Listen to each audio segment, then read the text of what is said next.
Veja esse exercício aqui. O já enunciado pede. Mostre que a função f de r em r, dada por f de x igual a x3 menos 3x2 mais 3x, qualquer que seja x real, é invertível. Me encontre sua inversa. Você mostra que é uma função invertível mostrando que ela é bijetiva. Tá? Há uma proposição que diz que uma função é invertível se somente se ela é bijetiva. E por definição a função é bijetiva quando ela é injetiva e é também sobrejetiva. Tá?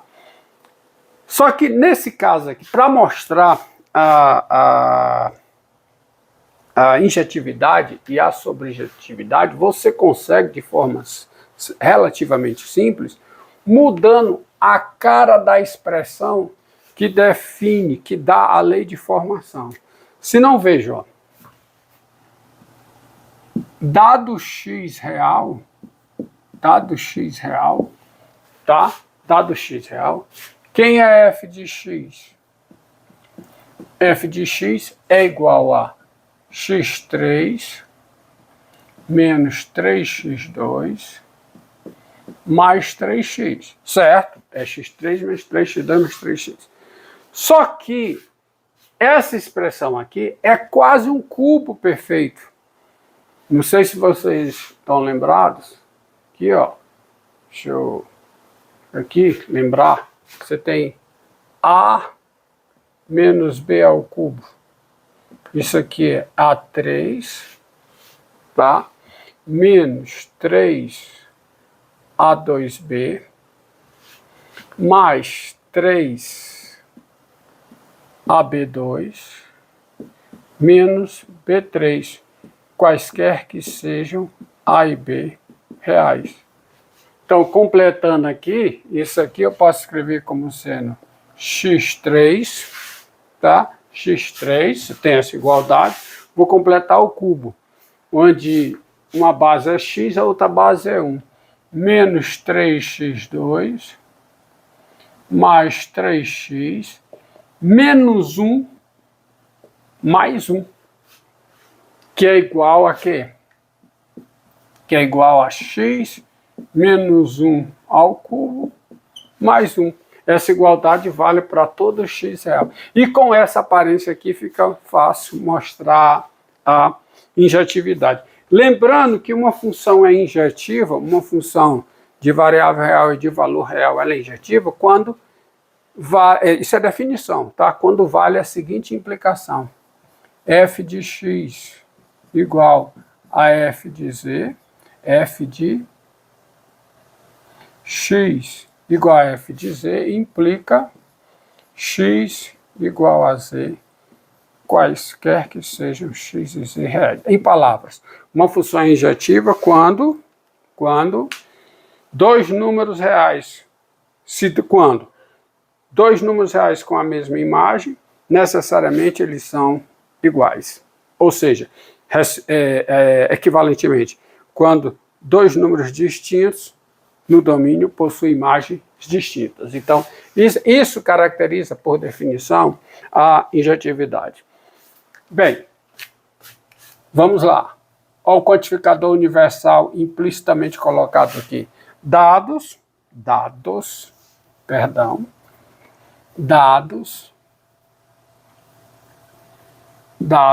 x e z reais, tá? Tem-se a seguinte implicação: f de x igual a f de z implica, agora eu não olho para cá, olho para cá. Quem é f de x? X menos 1/3 mais 1 igual a f de z. Quem é f de z? Z menos 1, deixa eu ajeitar esse z, implica, né, igual, x menos 1/3 mais 1 igual a z menos 1/3 mais 1, que implica x menos 1/3 igual a z menos 1/3, uma vez que eu cancelo o mais 1 com mais 1, certo? Que implica que implica raiz cúbica do cubo de x menos 1, que é x menos 1, igual a raiz cúbica, né? Vou colocar aqui, ser bem explícito, implica raiz cúbica de x menos 1 a terceira igual a raiz cúbica de z menos 1 a terceira. Raiz cúbica do cubo, né? Raiz cúbica do cubo de x menos 1 igual a raiz cúbica do cubo de z menos 1. Mas isso implica quem é a raiz cúbica do cubo de um número? É o real, é esse número real. Então esse x menos 1 igual a z menos 1, que implica x igual a z. Pronto, feito. Ou seja, está mostrado que f de x igual a f de z implica x igual a z, quaisquer que sejam x e z reais. Isto diz que f é uma função injetiva. Tá? Agora a sobrejetividade. Mostrar que ela é sobrejetividade. Em qualquer função, tem-se a imagem contida no contradomínio. Qualquer função, a sua imagem está contida no seu contradomínio. E uma função é dita sobrejetiva quando a sua imagem é igual ao domínio. Portanto, para mostrar que uma função é sobrejetiva, basta mostrar que o contradomínio está contido na imagem, uma vez que a imagem sempre está contida no contradomínio. E aí, isso fica simples. Porque, da seguinte razão, tá? Porque, olha, dado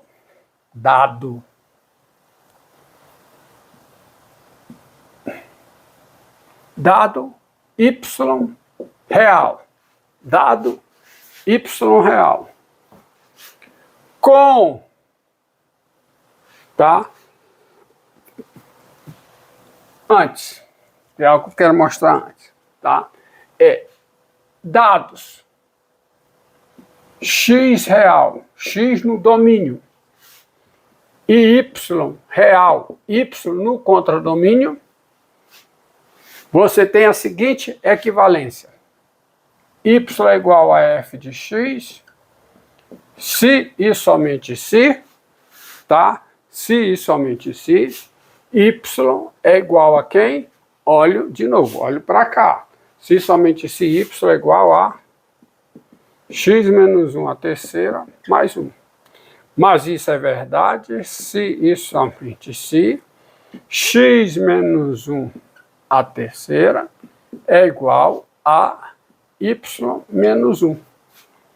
Mas isso é verdade se e somente se x menos 1, que é a raiz cúbica de x menos 1 a terceira, que é x menos 1, é igual a raiz cúbica de y menos 1. Mas isso ocorre se e somente se x é igual a quê?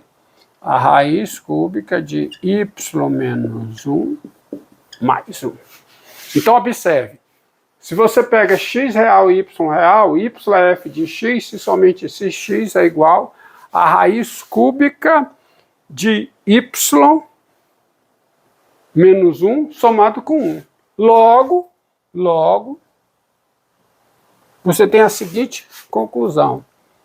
Dado y real, tá? Se você pega y real, dado y real com x real dado por isso aqui, dado por x igual a raiz cúbica de quê? Tá? Dado y real com x real dado por raiz cúbica de y menos 1 mais 1. Ora, y real, x real, x dessa forma, qual é a conclusão? Por essa equivalência, o y é igual a f de x. Certo? Y real, x real e x dessa forma, o y tem que ser igual a f de x. Assim, o y pertence a quem? A imagem de f. Ou seja, todo elemento do controle, perdão, tá? Logo, olha a observação, logo, dado y real, com x real dado por isso aqui, ora, de novo, se o y é real, o x é real e o x é dessa forma, necessariamente o y é igual a f de x. Então, qual é a conclusão? O y está na imagem. Dado y real, o y está na imagem. O que foi que eu mostrei? Todo elemento do contradomínio é elemento da imagem. Isto diz o quê? Isto diz que o contradomínio está contido na imagem, ou seja, a imagem é o contradomínio. Ou seja, a função f, ela é sobrejetiva. E sendo ela sobrejetiva, ela é invertível, porque ela é bijetiva, né? Ela é bijetiva, ela é invertível. E vejam, tá? Ela é injetiva, tá? Ela é injetiva, ela é sobrejetiva, então qual é a conclusão? A conclusão é a seguinte, portanto, f é invertível, porque ela é bijetiva, uma vez que ela é injetiva e sobrejetiva, perdoe repetir isso, portanto, f é invertível e sua inversa, e sua função inversa, f a menos 1 de r em r, é dada por, quem é f a menos 1 de y? Você veja, o cálculo da sobrejetividade te dá a inversa. Porque quem é f a menos 1 de y? F a menos 1 de y no contradomínio, tá? É o número x na imagem, tal que f de x é y. Ora, quem é x em r, tal que f de... Quem é x em r, tal que y é f de x. Está aqui. Então, f menos 1 de y é raiz cúbica de y menos 1 mais 1. Qualquer que seja y real. E assim está concluído o problema. Então, você primeiro, tá? Recapitulando, você reescreve a expressão dessa forma. Dessa maneira, fica fácil demonstrar a injetividade, f é injetiva. Depois, por esta equivalência, você tem o quê? A sobrejetividade, feita aqui, tá certo? E o cálculo da sobrejetividade, quer dizer, o cálculo que mostra a sobrejetividade, te dá de graça a função inversa. Porque quem é f a menos 1 de y? F a menos 1 de y, tá? F a menos 1 de y é o x no domínio, tal que a imagem por f é y. Ora, dado y, qual é o x no domínio, tal que f de x é y? É esse valor aqui. Então está aqui a função. Tá? Isso conclui a solução. Leva um tempo por causa da explicação.